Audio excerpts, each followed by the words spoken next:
Well, g'day everyone. Welcome back to Frontlines and Faultlines with Mike Kelly. It's great to have you back with us, and we're extremely fortunate today to have a good friend of mine, Herb Kelsey, on for a chat. And Herb's an incredible human being, frankly. I just love talking to him about things in general. He's a wise man who's got a lot to say about a lot of things, and we can't share all those conversations, but he's also someone who has been so intimately involved in the security challenges that the West has faced for a very long time now.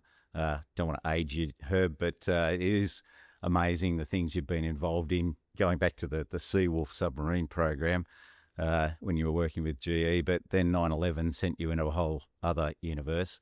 So it'd be great to hear from you just what your journey has been and the sorts of categories of experiences that you've picked up along the way, moving into the serious cybersecurity threat and realm that we're talking about these days, and the journey that you have been on to get there and your technical knowledge. I know there's a lot of things you won't be able to say because you're still in the belly of the beast, but it'd be great to understand conceptually what we're about here. So where does Herb Kelsey come from in this space? Well, Mike, it's great to be here. It's great to speak with you. I enjoy all of our conversations and right back at you. For myself, my career has really been in three portions. I'm a trained engineer. I took computer science and got a degree in that. And the first stage of my career was really commercial. And you mentioned a little bit of it. I started working at General Electric. I was actually doing radar and sonar work, which was interesting because at the time GE was busy inventing solid state radar and over the horizon radar. So I worked on those programs. And then the fun one was basically the hunt for Red October submarine, as you talked about. A group of young engineers basically put together a quote as a spoof, and it went into the government, and they came back and awarded that fast attack submarine to GE, and we got scooped up and put in a room, and they said, "You have to actually build what you put on a napkin," and we're like, "We were just joking around. What are we doing now?" But it was an interesting time for the U.S. I think similarly because it was a time when, due to espionage, we felt we had lost our advantage under the sea against our primary adversaries. And so that submarine, that fast attack submarine, became the leap forward that would reestablish the U.S. dominance undersea.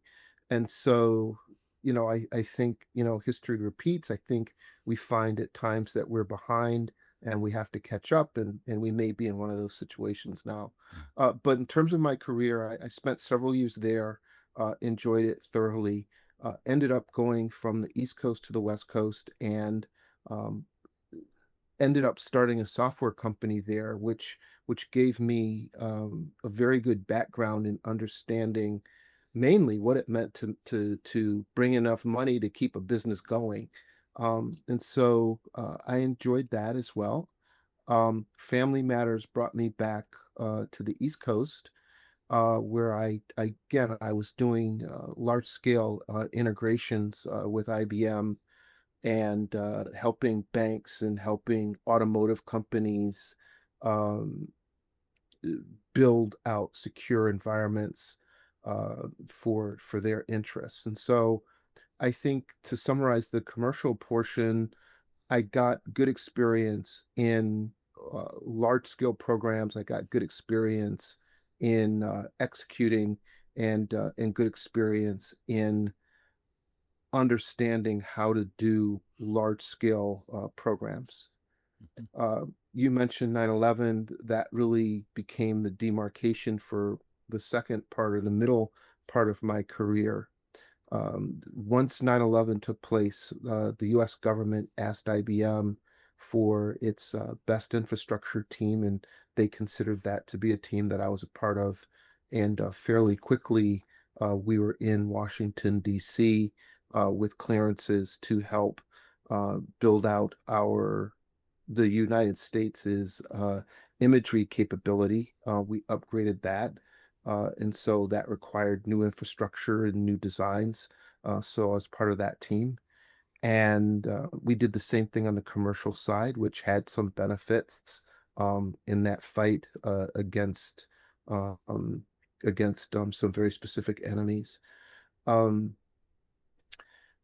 I then I got asked to come back to the East Coast from Colorado, and told to go visit one of our intelligence agencies, and there I found a project that's now our National Counterterrorism Center. So I was one of again a small group of people that helped build out that terrorist response center, which collects all the feeds from the US and from our partners like Five Eyes in Australia, UK, and all, to generate the President's Daily Brief, Hmm. to generate all of our threat posture from the knowledge that we've gathered.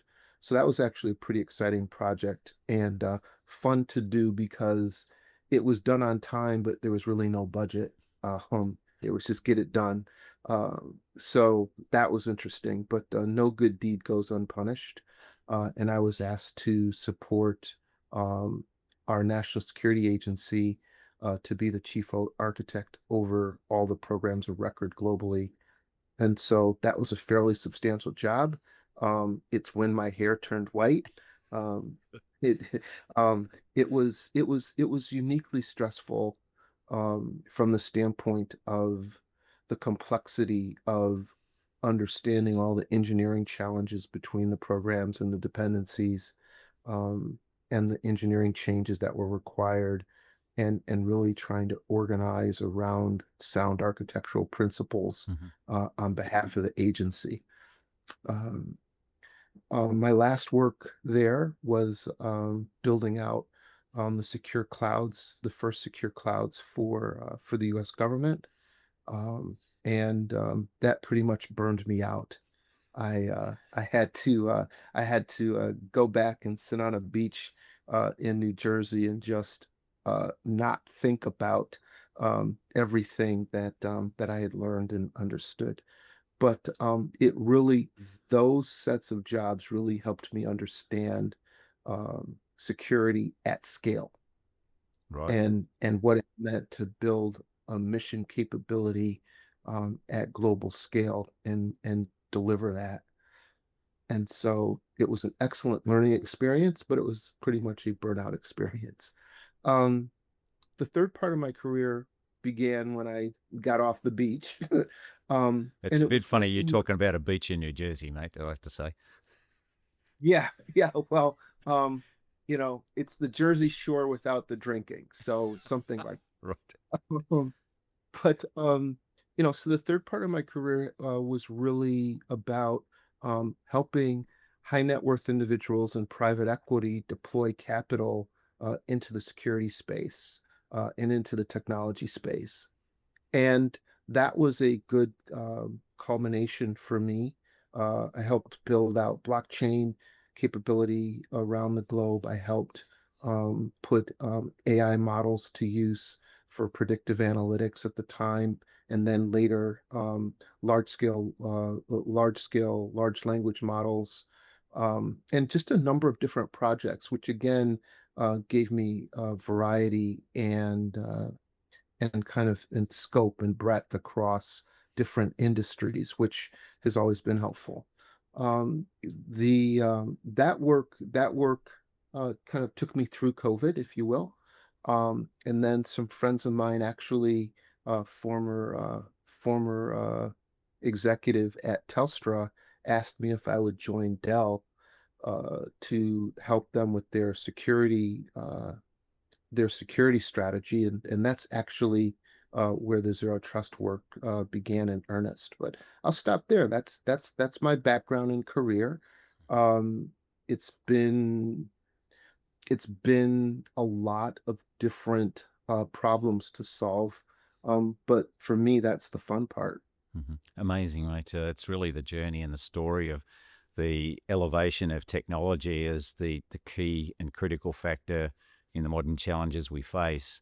And of course, it's now all about the particular threats that are not traditionally perceived by a lot of military leaders in the grey zone space and how much damage that can do to you. But I should say, too, to round you out as a human being, you do a lot of voluntary work as well. You've done with Red Cross, etc., in the community. So we're talking about what friends of mine would call a mensch, a real human being here is committed to his world. So well done on that, mate. But just Oh, I appreciate but just also, just while we're here and we've got you, you with your experience at submarines, and that's a really hot topic in Australia. What's your take on the current relevance of submarine warfare to the overall strategic equation in our region, the Asia Pacific, and in particular, the value and comparison of the nuclear submarine capability in I guess, evening out the threat and the challenge that we face and acting as deterrence? it's I think that I think that you are certainly a partner near and dear to the US interest and the Western world, and you happen to be far away, smack in the middle of a lot of tension. Whether whether it's specific nation states quibbling over territory, or it is certain nation states trying to project power into your backyard. You're in the middle of it. When you're in the middle of that, you need to be able to um, project power, and a submarine is a way to do that. um, you also want to be able to defend without being detected. And again, a submarine can help you do that. And so, I think that the ability to project power, the ability to defend your interests, because you have very long supply chains in Australia, Hmm. um, is a relevant, practical, and tactical response to the threats that you're seeing. Um, and I'm 6'5". I don't fit really well on a submarine, but I've learned to respect them, having had to put one together. Um, so I mean, I think that it's a vital piece given the situation, and an appropriate piece to consider. You're gonna tease this out of me, but I will say, but that's not enough, because capabilities like that require command and control. They require the ability to collect information and distribute it. And once you start doing that, the other threat becomes the cyber threat, which, as you point out, is not as well respected as a gun or a weapon, a nuclear armed weapon is, but it's just as critical. Right. And that's the You interesting know, thing too, is I guess, the evolution, and it's been so rapid now, and it's been accelerated by operations as it always does throughout history, and what's going on in Ukraine, etc.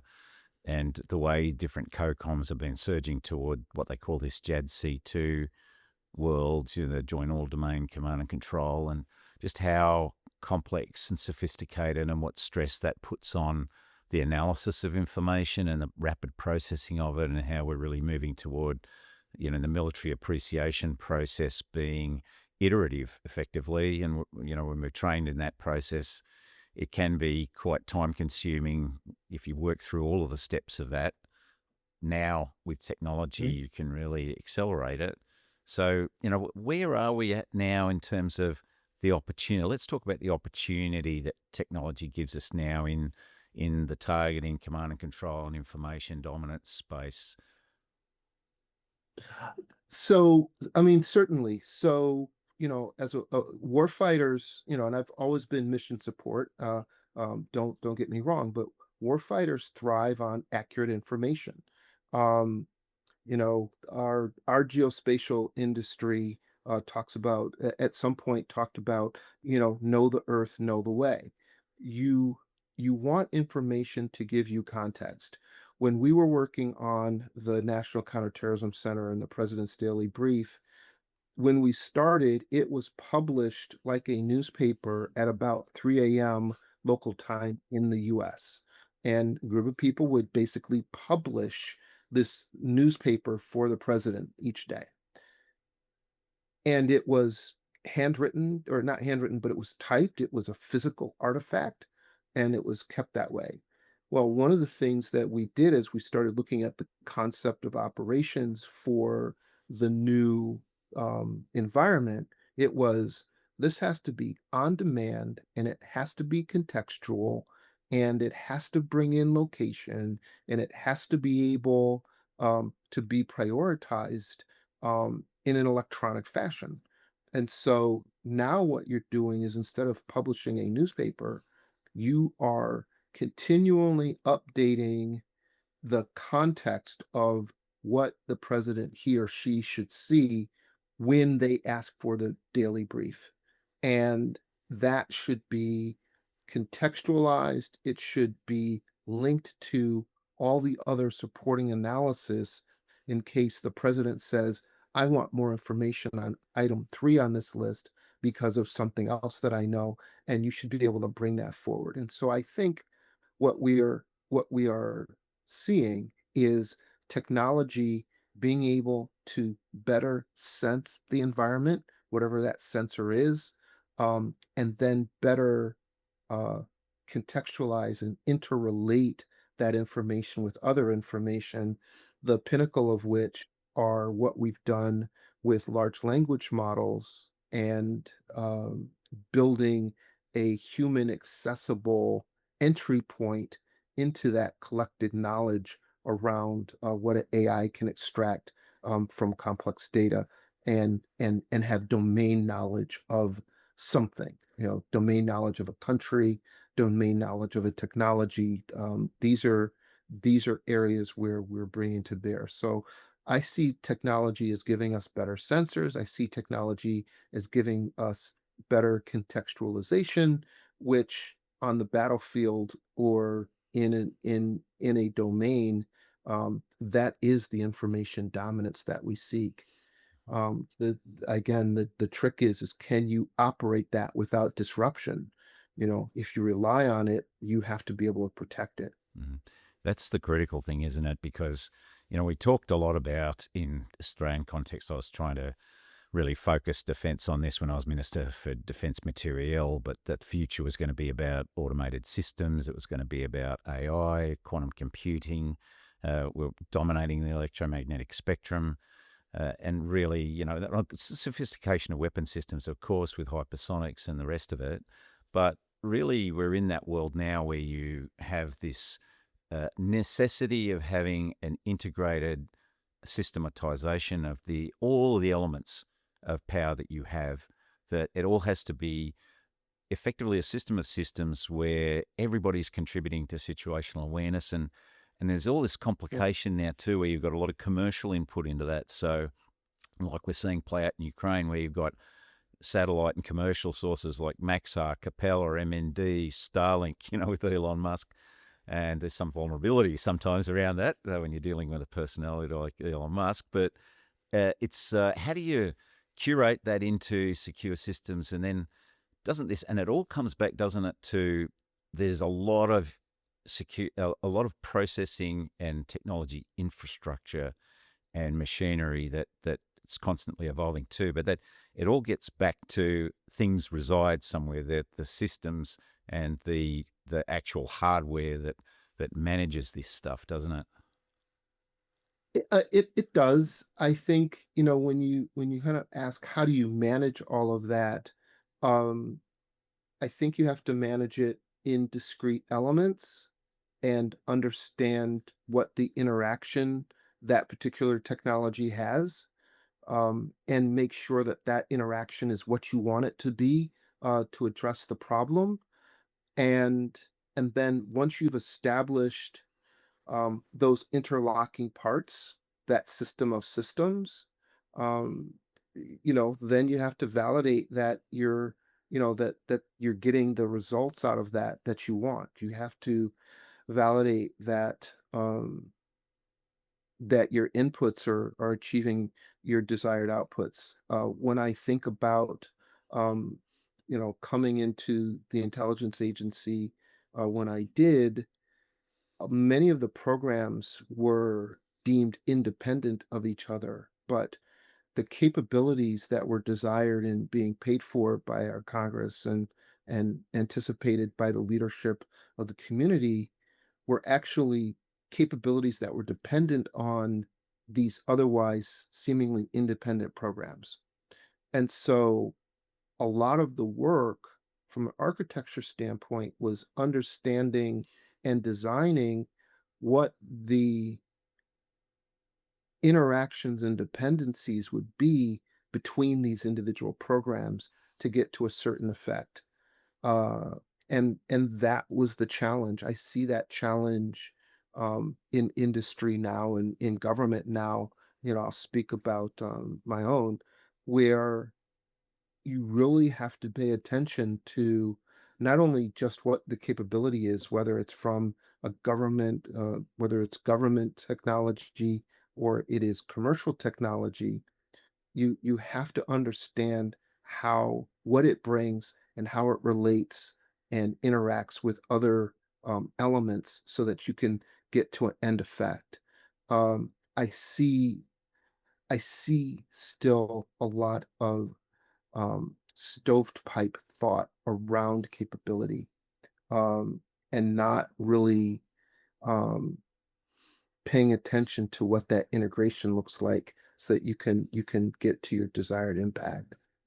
And it really means now too that firstly you've got to, as you mentioned, the stovepipe factor, which is a huge problem. And you having been in the belly of the beast of the response after 9/11, I think it became fairly well known and notorious, in fact, that the information existed within the system that could have prevented 9/11, but the dots weren't being joined, wasn't being stitched together.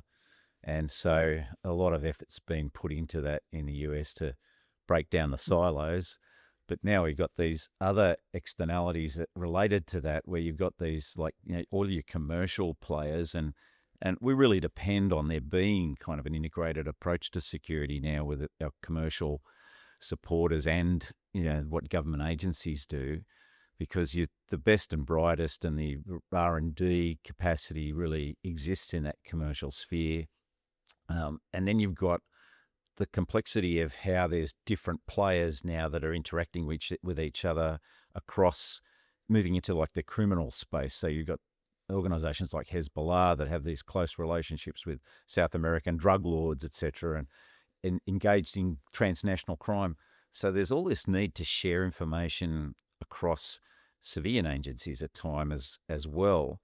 And so, you've got all of these players who have their own infrastructure and their own systems and technologies and machinery. This also opens up a world of, I guess, opportunity, doesn't it, for your enemy in terms of looking for the air conditioning vents in the system that they can crawl into. Yeah, so, I mean, I think you hit it. The complexity creates value, but it also creates vulnerability. So it's a push-pull. When we were working in 2000, 2003, to your point, everything became a fusion center. How do we fuse this data? But the tension is that, and we still have it today, is that you have to share information in a controlled and understood manner, right? We don't have the luxury of just saying everybody can see everything. I had this conversation with some of my more liberal friends where they said, well, we keep too many secrets and we shouldn't have as much classified information. I'm like, okay, you want to share everything? First thing we'll share are, the nuclear codes. Let's just share that because we keep too many secrets. They're like, you're being ridiculous. I said, no, I'm not. What I'm saying is that there are some things that we should not share. And I think your argument is that you're not part of deciding what that is, but that's a whole different argument. You can do that. Go get your security clearance, go become a senior manager of, of some information domain, and then you can decide what's shared or not. But don't believe that we don't have to share information in a controlled way. But we do have to fuse it together. So, I take your point there. I think that one of the things that we get in trouble with um, in government is we don't allow ourselves to use the tools with the same impact that our adversaries can use them. And so, we get in situations, where law enforcement cannot go and look at things like social media before a crime has been committed. And so there's just this strange tension because the public looks and says, well, why didn't they do something about it? Because it was all over that person's social media. Yeah, but law enforcement typically cannot go and look at social media until there's probable cause or there's some action that took place. And so it's always a retrofit. Um, and the reason that I kind of point that one out is because again, the our adversaries can make use of all those tools and all of that information without those limitations. And so, I think a number of agencies around the world realized probably about 2 decades ago that a lot of the contextual information which was actually in open sources, in public sources, and that the goal was then to knit that together into an appropriate context. But it really, I know, at least within the US, and I was doing some work with other agencies, um, it was it was a large leap to say that the information that we need is not coming from classified sources and it's not on our classified network. The bulk of it is embodied in open source information, um, which is much more diverse and much less controlled. And I think as I think about what large language models can do, Mhm. is they can help organize and make accessible a lot of that open source information. But then again, what are the restrictions are you on using it? Are we as a government agency allowed to use it in the same way to defend ourselves that adversaries are not allowed, but are willing to use it to attack us? And I just think that's something that we run into. We don't get to use the tools as fully as our adversaries do. Mm. Um, and that creates tension as a defender. Yes. Yeah, I think this is the challenge of democracies, right? We all need to be cognizant of preserving what makes us democracies. We're a dwindling club, I think I've talked about previous programs, the decline in the scale of the population in the world that live in liberal democracies. Now there's only 13% of us left, and 71% live under autocracies. That's a huge decline in the last 10 years, and part of it has been the way these autocracies create control through their technologies as well, that's being enhanced by AI and facial recognition, etc. All these things. But Let's do politics over a meal, not yeah, here. for sure, mate. Yeah, that's a long deep dive. But I guess to sum up this first half of our conversation, we know from the actual direct confrontational issue of, steel on steel, militaries fighting each other. It's all about decision and information dominance and denying that to your enemy. We've also got issues around how complex and multidimensional everything is now.